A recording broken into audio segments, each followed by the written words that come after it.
Hello, my dear learners. Myself, Ekhanshu Singh, your chemical science educator, is back with you all with the references of the challenging questions. तो इस video में आई be telling you कि आप कहाँ से challenge कर सकते हैं एंड रेफरेंसेस क्या होने वाले हैं, राइट? तो सबसे पहले अगर हम इस क्वेश्चन की बात करें, that is the radius ratio rule से जो क्वेश्चन था, देखिए इसमें कई सारे मुझे जो रेफरेंसेस मिले हैं। एक तो हुई का रेफरेंस है जहाँ पे चैप्टर 4 में क्लियरली मेंशन्ड है about the ZNS crystal, right? Similar reference आपको मीसलर एंड टार से भी मिल जाएगा। अगर आप हुई से क्लेम करेंगे तो वहाँ पर आपका चैप्टर नंबर 4 है and in the ionic compounds, and मिसलर एंड टार में अगेन ये चीज़ करेक्टली गिवन है। तो हम देख सकते हैं, देखिए now there are two opinions on this question. ये आपको टेबल गिवन है रेडियस रेशियो रूल की। यहाँ पे क्लियरली मेंशन्ड है कि अगर 0.414 लिमिटिंग रेडियाई होता है तो टेट्राहेड्रल ज्योमेट्री होती है, 0.414 से अगर 0.732 की रेंज में होता है तो ऑक्टाहेड्रल, राइट? अब यहाँ पर एक चीज देखी जाए ध्यान से, तो अगर हम रेडियस रेशियो रूल के अकॉर्डिंग जाएंगे तो हमें यहाँ पर सिर्फ और सिर्फ मेंशन था कि एक कैटायन है एंड एक अनायन है।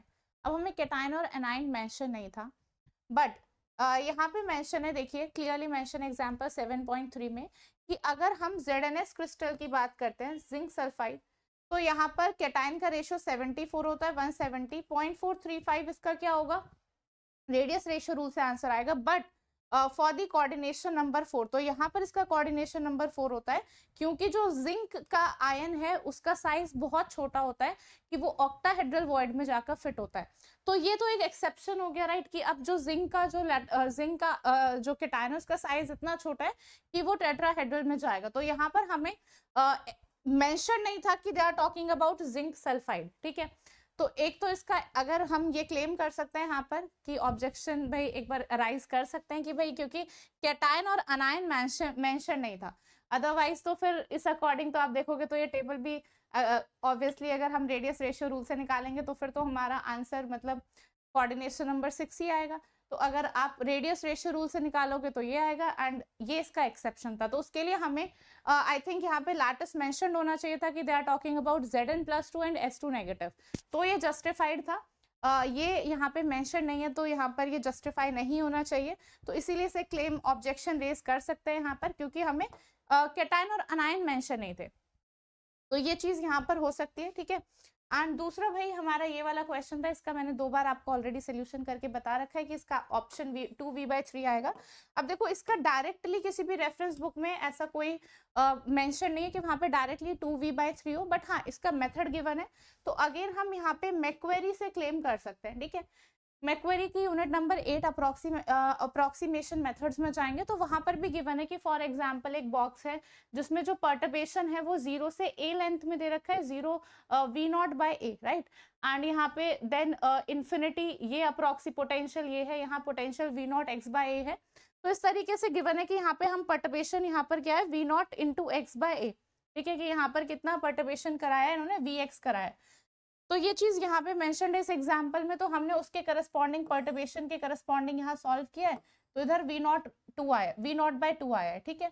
तो हम यहाँ पर कर सकते हैं कि सो ऑन की यहाँ पर क्योंकि 2 पर्टर्बेशन थी तो हम लेफ्ट हाफ में भी लगाएंगे एंड राइट हाफ में भी लगाएंगे, तो ओवरऑल हमें यहाँ क्या करना पड़ेगा, समेशन करना पड़ेगा।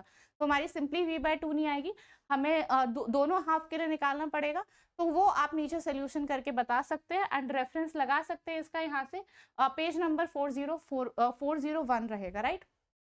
तो ये हमारे यहाँ पे दोनों रेफरेंसेस रहे। अच्छा, इस क्वेश्चन में ये सेम जो मैंने आप लोगों को बताया ये आपको एक सेकेंड, यस, ये सेम आपको हुई में भी मिल जाएगा। कई सारे स्टूडेंट्स ने बोला मैम हुई में भी रेफरेंस है, आप वहां से भी अटैच कर सकते हैं, ठीक है?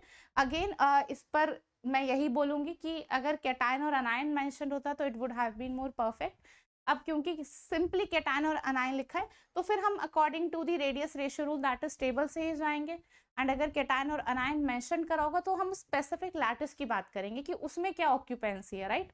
तो यहाँ पे ZNS के बारे में सिंपली गिवन था, सॉरी यहाँ पे सिंपली कैटायन और अनायन के बारे में गिवन था, आयंस मेंशन नहीं थे। तो आई गेस आपका आंसर अभी की में आपको टेट्राहेड्रल मिला है तो होना ऑक्टाहेड्रल चाहिए, क्योंकि मेंशन नहीं है तो इसलिए आप इसे क्लेम कर सकते हो, ठीक है?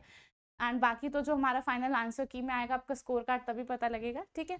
सो चलिए that is it for the video and I hope आप लोगों को ऑब्जेक्शंस मिल गए। अच्छा हाँ, एक और चीज, एक टर्म वाला क्वेश्चन था जो बच्चे पूछ रहे थे कि मैम ये इसका क्या आंसर होगा, और ये वाला देखिए अगेन ये आपको मैक्वेरी में मिल जाएगा, चैप्टर नंबर 9 है, टेबल 9.4। यहाँ पे जो हमारी P3 टर्म होती है उसके टर्म सिंबल्स होते हैं 2P, 2D एंड 4S, ठीक है। तो ये भी मैंने आप लोगों को यहाँ पे बता दिया है and that is it for the session. Thank you all.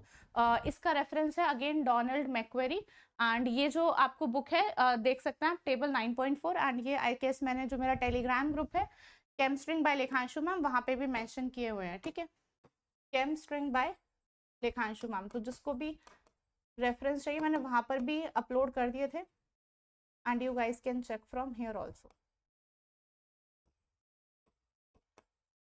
Thank you so much for the video. Bye bye. Take care. Have a good day.